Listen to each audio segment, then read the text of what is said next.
없어졌지만 존재한다는 말이 있다. 누군가의 몸은 사라졌는데 이름과 기록만은 계속 움직인다는 이야기다. 오래전 한 자동차 영업사원 준호가 들었다는 이 사연은 처음엔 비싼 시계 하나에서 시작됐다. 준호는 당직 근무 중 한 손님을 맞았다. 차량 설명과 흔적은 익숙했지만 그는 늘 손님의 취향을 먼저 살피는 사람이었다. 그날 그의 눈에 들어온 것은 손님의 손목에 걸린 고가의 시계였다. 시계 이야기를 꺼내자 손님은 묘하게 친근해졌다.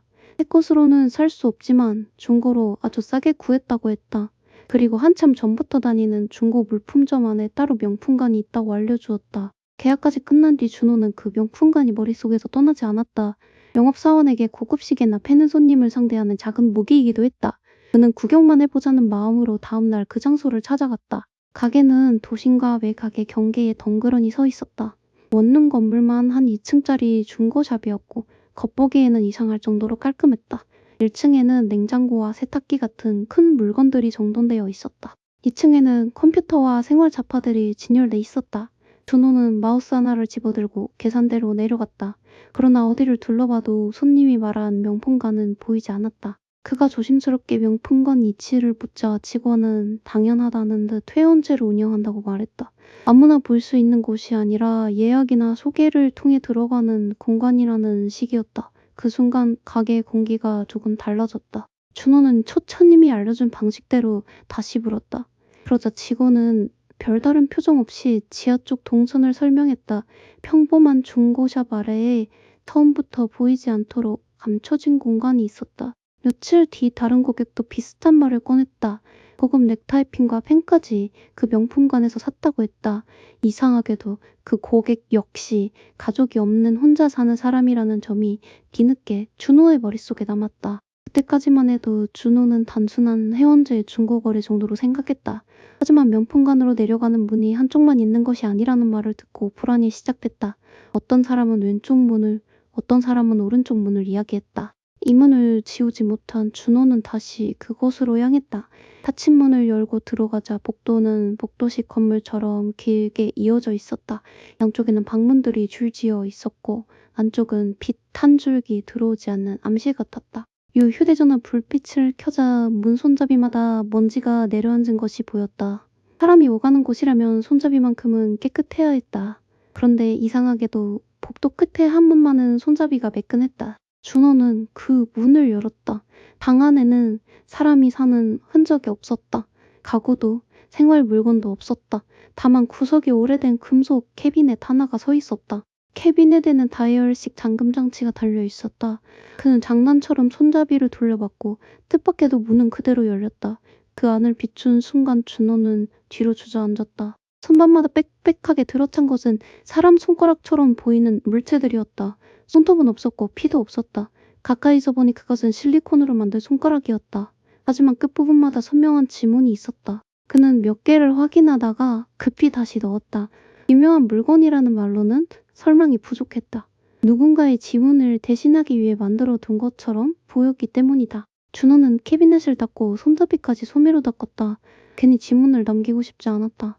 그리고 아무 일도 없었던 사람처럼 밖으로 빠져나왔다. 며칠이 지나도 그 장면은 사라지지 않았다. 그런데 더 이상한 일이 생겼다. 새로 계약한 고객도 그 명품관을 이용했다고 말했고 그 고객 또한 가족관계의 기록상 혼자인 사람이었다. 준호는 그 고객에게 명품관에 가게 되면 문자라도 보내달라고 부탁했다. 좋은 썬팅을 해주겠다는 핑계까지 댔다. 그리고 새벽 1시쯤 정말로 잘 부탁한다는 문자가 도착했다. 다음날 그는 전화를 걸었다. 하지만 전화기는 꺼져 있었다. 점심때 다시 걸어도 같았다. 그 뒤로 그 고객과는 더 이상 연락이 닿지 않았다. 첫 번째 손님, 두 번째 손님, 그리고 새벽 문자를 보낸 세 번째 손님. 준호는 서류를 다시 확인했다. 세 사람 모두 가족관계 기록에서 혼자였다. 그제야 명품관의 두 문이 왜 달랐는지 떠올랐다. 경찰에 신고해야 한다는 생각이 들었다. 하지만 무엇을 신고해야 할지 알 수 없었다. 고객들이 사라진 것 같다는 말만으로는 너무 허술했고 캐비넷에서 본 것 역시 설명하기 어려웠다. 결국 준호는 어릴 때부터 알던 형 태식에게 이 이야기를 꺼냈다. 태식은 어두운 세계를 어느 정도 아는 인물이었다. 처음엔 웃어넘기던 그는 명품관과 실리콘 손가락 이야기를 듣는 순간 표정이 굳었다. 태식은 그쪽에도 괴담처럼 도는 말이 있다고 했다. 가족이 없고 사라져도 크게 찾을 사람이 없는 사람을 골라 관리한다는 이야기였다. 몸은 사라지지만 이름은 살아있게 만든다는 말이었다. 그 이름으로 과태료를 처리하고 서류를 떼고 물건을 사고 때로는 잡혀서는 안 될 일에 이용한다는 설명이었다. 실리콘 손가락은 지문이 필요한 순간을 위한 도구일 수 있다고 했다. 태식은 끝내 이것은 괴담일 뿐이라고 선을 그었다. 하지만 목소리는 장난이 아니었다. 더 파고들지 말라는 경고는 분명했다. 준호는 그날 이후 명품 시계나 펜을 봐도 더 이상 출처를 묻지 않았다. 시간이 흐른 뒤 그 중고샵이 있던 자리는 다른 건물들로 바뀌었다고 한다. 명품관으로 내려가던 문도 복도식 지하 공간도 캐비넷도 모두 사라졌다. 그러나 준호는 없어진 것이 정말 사라진 것인지 알 수 없었다. 이 이야기를 들은 또 다른 사람은 이런 말을 남겼다. 우리는 치안이 좋은 나라에 산다고 믿기 때문에 보고 싶은 것만 본다는 것이다. 상식 밖의 일이 벌어져도 사람들은 먼저 그 일이 없었다고 생각한다. 그래서 더 무서운 것은 캐비넷 안에 손가락이 아닐지도 모른다. 누군가 사라져도 이름이 계속 살아 움직일 수 있다는 가능성. 그리고 그런 가능성을 상식 밖이라는 이유로 외면하는 우리의 습관일지도 모른다. 준호는 끝내 그 문디의 진실을 확인하지 못했다. 고객들이 정말 사라졌는지, 그 명품관이 무엇을 위한 곳이었는지, 캐비넷 속 물건들이 어디에 쓰였는지, 남은 것은 하나의 문장뿐이다. 없어졌지만 존재하는 사람들.